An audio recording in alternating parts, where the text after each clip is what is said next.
Hi, welcome back.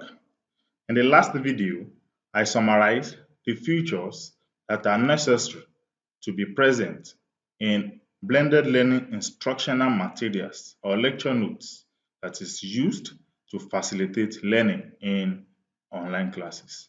And I made mention that there is a template that Kampala International University use in creating these instructional materials to make sure that all materials and lecture notes that are designed across all programs and departments are unique and customized to Kampala International University.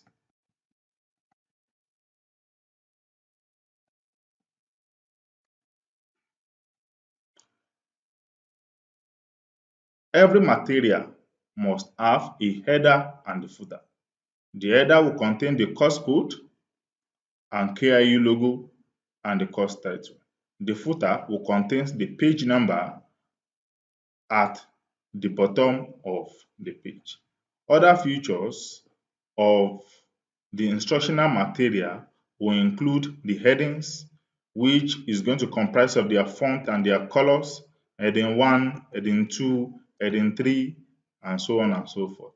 How their paragraphs should look like, and the text background and text colors of the contents. Also, this template includes how the structure of the title will look like, the introduction, the learning outcomes, the in-text questions, the in-text answers, the summary, the self-reviews, and every other content inside that instructional material should be unique and customized to Kampala International University. It is also going to include how the boxes are going to look like, how the figures and smart arts should look like, how the case studies, examples, and formulas are going to be colored, are going to be paragraphed, and the type of colors that are used as the background color. All of these are inside the template of Kampala International University. This template is going to be provided for designers to serve as guide when they are designing their course materials. This is an example of an instructional material that has been designed using this template. You can see that it has a header. Inside the header, we have the Kampala International University logo. We have the course title and the course code also in the header. Then this is the course topic, study unit 3, which is talking about the accountability in school management and administration. We have the introduction here. You can see that the introduction is having just two paragraphs, and each paragraph is having just 2 or 3 sentences. In the last video, I said that your introduction should be catchy, should be brief, and it should give an insight into what they are going to learn without necessarily talking or teaching them the content. Then we have the learning outcomes. The learning outcomes here says that on completion of this study unit, you should be able to, one, define accountability and enumerate its key components, two, explain the forms of accountability in education, and so on. If you notice here, you will see that each of these learning outcomes is customized and is relating, talking directly to your learners as if they are there on one-on-one. This is one of the features of instructional design in e-learning.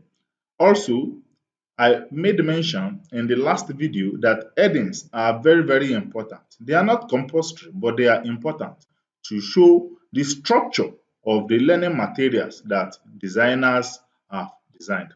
To enable these headings, navigation is also very, very important. If you come to view, you will see the navigation pane. Once you tick this navigation pane, you enable it, then you can see the structure of the courses as they are arranged. Other features of instructional design are boxes. Boxes are used for definitions. You can use boxes for some other things, but in KIU, we use boxes mainly for definitions and key terms that we want the learners to be conversant of. The colors, the paragraphs, the structures of how these boxes are created are already provided in the templates of KIU, which is made available to all designers. Another feature here is the use of smart art. This is a smart art. You can use smart art to denote lists. Instead of listing, saying elements of accountability are one, transparency, answerability, and enforceability. You can use a smart art to denote that. And to use smart art, you will come to design. No, you will come to insert.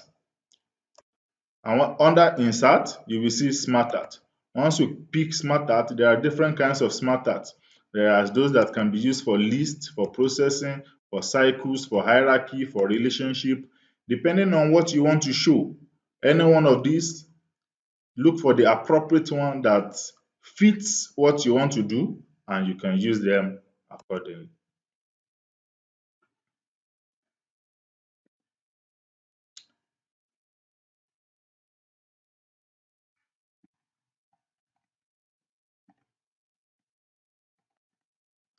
Another feature of instructional designs are assessments. Assessment can be in form of formative or summative. This implies that some of the assessment are going to be used as continual assessment, while some are not going to be used. For example, an in-test question or an in-test answer is not going to be used as part of the assessment that is going to be graded, but they are there to make the learners to be conversant of what they need to have known or what they need to have noted.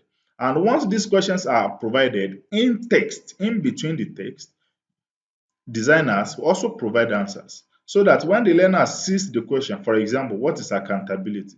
If he or she could not answer it by himself, he can see the answers following the questions, but making it to be more conspicuous, it is boldened and there to make learners to be aware of what they need to know. This is also another box. You can see the structure of this course. We have study unit 3, we have 3.1, 3.2, 3.3, 3.4, 3.5. Each one of these are in conformity with the learning outcomes. You can see that here we have 5 learning outcomes in which the structures are also created in accordance to those learning outcomes. That means once the learner finish the structure 3.1, he or she must be able to already fulfill the learning outcomes 3.1. Then he or she can come back and say, have I actually accomplished this learning outcome or not? You can see that all of these structures are there to guide the learners. In e-learning, information should not just be dumped inside lecture notes. You just don't copy a textbook or any text you see online and you give to your learners word for word like that. No, you have to customize, you have to paraphrase, and you have to structure it according to the curriculum of the course that you are designing. You can see that you can also include links if you need them to view other pages beyond the the the lecture materials that you have already created. This is allowed in e-learning. You can see we still have another in-text question, another in-text answer, and so on and so forth. Now, at the end of this instructional design, we can see that we have summary of study unit 3. The purpose of this summary is to summarize everything that has been discussed inside that study unit. For example, let's assume that the learners have read through all the texts of the whole course and decided he or she wants to do a revision. He doesn't have to read through the whole manual. He or she can just come to the summary, read the summary, and it will be like an accountability of all the things that he has learned. Another important aspect of a instructional design is the glossary of terms. Glossary of terms are there to define the key words that has been used in the body of that lecture material. We have self-review questions and self-review answers. These are also part of the formative assessment. They are there to guide the learners so that they can be able to assess themselves at the end of reading through the study material to see whether they have actually accomplished these learning objectives or not. And the learning and the answers to these self-review questions are also provided inside the material. However, in the print format, these self-review answers might not follow instantly because in the print format, when all study units of a course has been matched together, these self-review answers will have been moved to the end of the print format for learners to access. And finally, references and additional reading materials is also very important when you are doing instructional design. It is meant to provide insights. If your learners want to read more on the subject topic, then they can know what to refer to and where they can find it.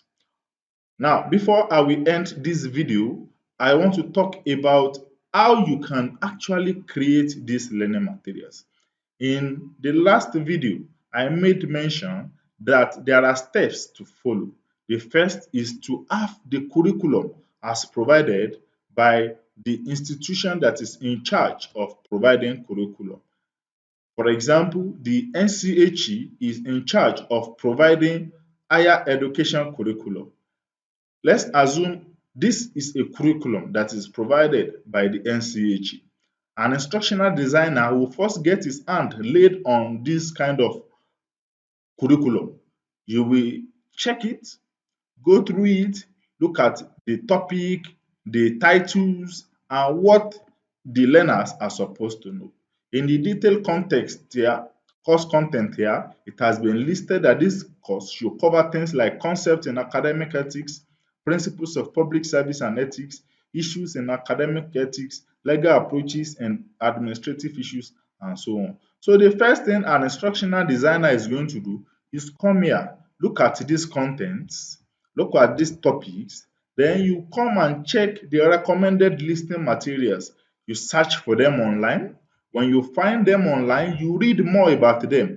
Look for other materials that are also in that are also related to this course topic.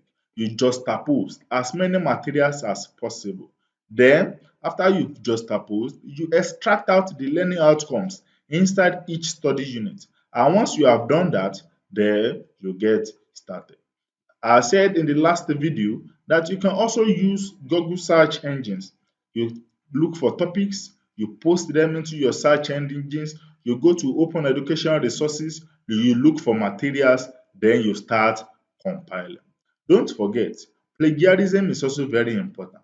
However, since this is a teaching material, the rules of plagiarism are not that as tight as if it is a thesis or a capstone project. You are allowed to use materials you see online, but you need to paraphrase and you need to cite these sources. So with all this, I believe that I have created a guide by which every course designers can create their lecture note in accordance to these templates and be able to come out with a useful and quality course material that can be used in Kampala International University for our e-learning projects.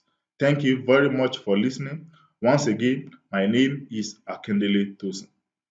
Have a nice day.